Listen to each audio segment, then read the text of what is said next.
Um dos passos para a abertura de uma empresa é a confecção do contrato social. Esse documento estabelece pontos fundamentais sobre a empresa, entre eles os direitos e deveres de cada sócio. E no quadro de Direito em Pauta de hoje, vamos falar sobre a organização entre os sócios, destacando a importância dos contratos e do respeito à legislação na abertura e condução de uma empresa. Por isso, a gente conversa agora ao vivo aqui no Jornal da Manhã com o advogado especialista em Direito Empresarial, Richard Decker. Bom dia, obrigado pela presença mais uma vez aqui com a gente. Eu que agradeço pelo convite e bom dia. Bom dia. Quer dizer que na hora que vai se fazer o registro da abertura da empresa, lá na junta comercial, na Juscemat, é preciso ter um contrato social entre os sócios dessa empresa? Sim, há necessidade de se fazer um documento escrito, que é o contrato social.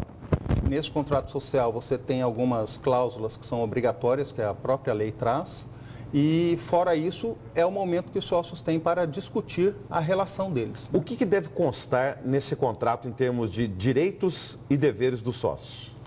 Bom, nós temos ali cláusulas, como ditas, obrigatórias. Então, nós temos que colocar ali no contrato social quem vai administrar a sociedade, né, como se fica estabelecida a divisão das cotas sociais entre os sócios, se o sócio poderá convidar terceiros a participar dessa sociedade ou não. Então, há vários direitos e obrigações que são obrigatórias por lei e aquelas estabelecidas pelos sócios. O contrato social, ele é resultado de um comum acordo, ou seja, todos os sócios têm que concordar com aquilo que está escrito e vai ser registrado, ou é uma decisão por maioria dos sócios? Não, para a confecção do contrato, todos devem estar de acordo. É por isso que a gente chama a atenção que é este momento, o melhor momento para que os sócios discutam aquilo que eles querem. Porque depois de confeccionado o contrato e registrado, vai prevalecer aí a questão do quórum das cotas. Ou seja, quem tiver mais cota social determinará o rumo que a empresa terá. O que é a cota social? A cota social é o valor, seja em dinheiro ou em bens, que cada sócio contribui para formar o capital social da empresa. A empresa, para ela poder atingir o objetivo dela, ela precisa de capital inicial. Então, esse capital é dividido por cotas. E isso tem que estar definido, inclusive, em valores, em reais, lá no contrato social? Sim, deve estar definido com valores ou em bens no contrato social. Quando for bens, deve ser dado ao bem o valor correto, né?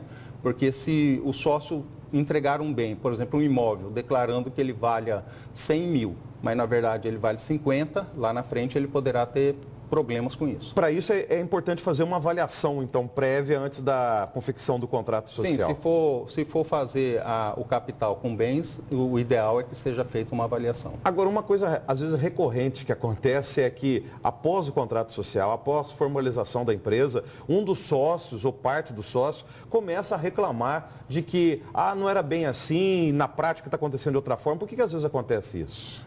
Eu entendo que muitas vezes porque não há uma noção exata da criação daquela empresa. Muitos criam a empresa pensando pura e simplesmente em buscar um financiamento ou algum dinheiro para estabelecer um negócio.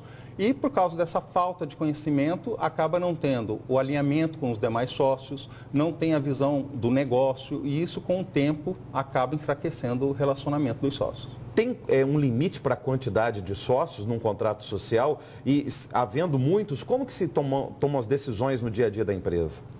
Bom, hoje nós temos, por exemplo, a Eireli, né, que é uma sociedade individual limitada, mas a sociedade que mais usamos, que é a limitada, ela não há, o limite mínimo seria 2 e o máximo não há um limite. Entretanto, acima de 10 sócios, a lei obrigatoriamente ela determina que toda decisão da sociedade se dê em assembleia ou reunião de todos os sócios. Considerando tudo isso que a gente está falando aqui, inclusive a possibilidade do fechamento da empresa, quais profissionais devem auxiliar esses sócios, tanto na formulação do contrato social, quanto no encerramento das atividades da empresa?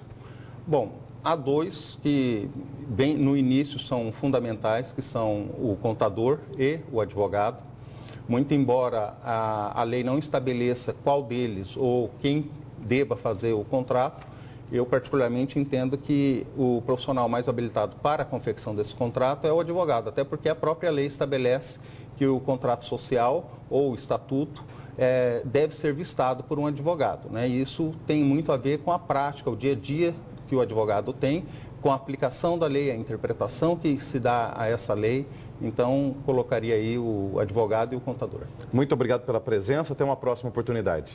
Eu que agradeço.